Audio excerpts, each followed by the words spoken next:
Well, to our fans, we're here with Bruce Malone, author, lecturer, chemical engineer, 30 years with Dow Chemical, and he is with us to share a couple of his books on the creation science end of life. Bruce, it's good to have you here. Michael, it is my honor to be here. Thank you. Well, Bruce, these books, I say that Bruce has written two wonderful children's books. What I call them children's book is that all children should know how to read very early, and they should start reading things of substance. Yeah. And what you are doing is turning the academic world on its ear, the false academic world on its ear. We have Censored, Science, the Suppressed Evidence, and then Brilliant, Made in the Image of God. Well, and tell us a little bit about your books here. My goal in writing both of these books has been to reconnect the Bible to history with Brilliant, Made in the Image of God, and to science with the suppressed evidence. The suppressed evidence is those things from science that are left out of your children's education.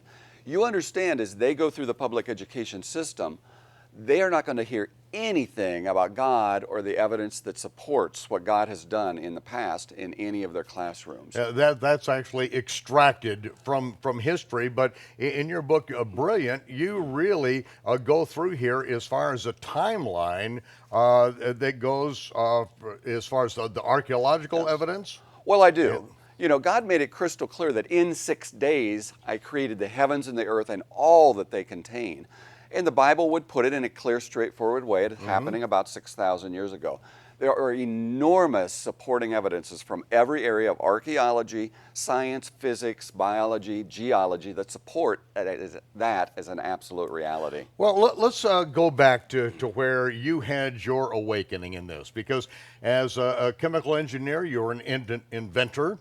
You worked for Dow for nigh into 30 years, and there was a point in which you saw that there is a difference between how science was handling things and the reality of science as an engineer that has to understand the mechanics. Yeah, you know, Michael, science is simply a tool, like a hammer. It's used for a certain job, but you can't use a hammer to turn a screw. Science understands the operation of how the universe operates. It doesn't explain the origin. But God made the very laws of science so we could know He exists.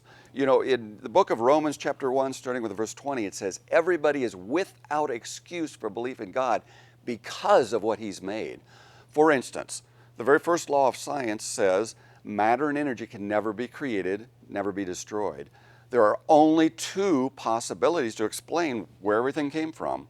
If you think of the universe as a box, either the box made itself, that's evolution, or the box has a box maker. That law of science says matter can't make itself, energy can't make itself. So what's the truth? The box has to have a box maker. See, this isn't complex. That's why you said these are children's books. It takes these supposed complex scientific ideas and makes it understandable for your children so they don't get deceived by what's being taught to them. Yeah, and I say that, you know, from childhood all the way to adults, because we've all been brainwashed. The world constantly is attempting to brainwash us out of the fact that our Creator has endowed us with God-given rights and responsibilities upon which this country is based. Well, and if exactly we can get rid of God, we can get rid of God-given rights. And accountability. That's ultimately Adam wanted to hide from God once he was sinful. It's accountability. You know, there's a phenomenal prophecy in the book of 2 Peter, chapter 3, starting with verse 16. It says, in the last days, scoffers will come. And I'm going to paraphrase. It goes on to say, these scoffers will do two primary things. They're going to deny that there's ever been a creation, and they'll deny there's ever been a worldwide flood. That's exactly what's going on in our entire education system. A denial of Creator and a creation, and a denial there's ever been a flood. Well, that was really a very prophetic statement for this generation. It's only happened in the last 100 or so years. For about 6,000 years of human history, every culture has some understanding there has to be a Creator. They'll get the idea of who this Creator is wrong, but then acknowledgement. Things don't make themselves. And for at least 4,000 years throughout every culture of the world, there's been an acknowledgement of a world-covering flood. That's right. Only Now, been and denied you in the last cover 100 years. many of these things in do. your book, Brilliant. I do. It just every page is a gorgeous 2-page spread with one example of something from history that shows the knowledge of biblical events, the knowledge of a worldwide flood, the evidence for a worldwide flood. For instance, we've now dug up dinosaurs for the last 10 years where we found soft, stretchy tissue, blood cells, blood vessels, still intact inside of these enormous bones. Now, you can't put anything in the ground for 1,000 years and not have it totally disintegrate. There's not a single biological molecule left. And yet inside these bones, there's intact DNA fragments, tissues, proteins, enzymes. Those bones can't be millions of years old, which means the rock layers can't be millions of years old. Contrast what the Bible tells us. About 4,500 years ago, there was a world totally restructuring, totally devastating, ripping up everything, pulverizing it, redistributing it around the planet flood. That's what created the rock layers. That's what created the fossils. That's why they're there. This kind of evidence agrees with what God tells us. Well, let me ask you, Bruce, is there any explanation for Grand Canyon outside of a horrendous flood? Well, things like that are a perfect example. You see this enormous 6,000-foot gash in the ground with a little river at the bottom. There is 50 foot of gravel at the bottom of that river that has not been moved an iota throughout known measuring. That river can't have carved out that canyon. Furthermore, the whole canyon plateau is several thousand feet above the level of the water entering into that area. Water would have to flow uphill to carve out that canyon. To carve it down. But if there was enormous areas of the continent covered with water left over from the flood that flushed off the continent at the end of the flood, it would have rapidly dug out canyons such as that.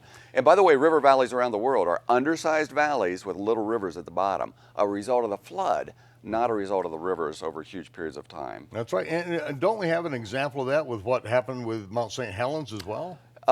Yes, at Mount St. Helens, the whole top of the mountain slid into the valley, mixed up all the sediment, formed layers that are perfectly horizontal.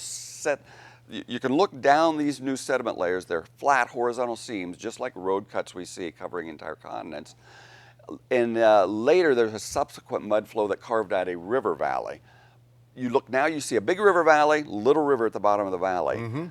A geologist they're trained to think this way. Eons of time, millions of years, a grain of sand at a time, that little river carved out the valley. We saw it happen in a matter of hours. Right. So it doesn't take huge periods of time to create the geological features of the planet. It just takes an acknowledgement. God told us the history of this planet.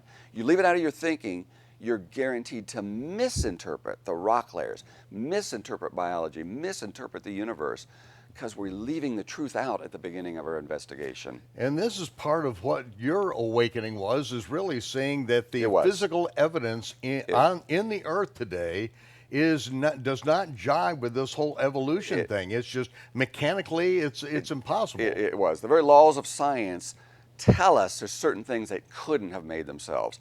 The information theory will tell you a language could never write itself. A computer code could never write itself. People know this. And yet the most complex language in the universe is the DNA code.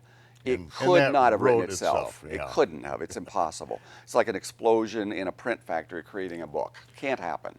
Well, we're going to have you come back for a second segment because you got another book here, but I love this. It's beautifully done. The artwork, the photography, you're really taking us around the world and showing us the evidence that is in the earth and properly interpreting it according to the scriptures. And again, I want to talk to the parents and grandparents. You've got to connect your children to the biblical history of this planet because they're being lied to in the museums, in the textbooks, in the media, because it's leaving their thinking out of the Bible. Well, ladies and gentlemen, here it is. We're going to make both of these available. This is brilliant. This is by Bruce Malone, the chemical engineer who is helping to expose the trickery, the deceit, the suppression of the evidence that is promulgating our society today. Bruce, will you come back and be another part of our time here in Shabbat Night Live? And we'll be back with a word, right after a word, for our sponsors out there. You're the ones.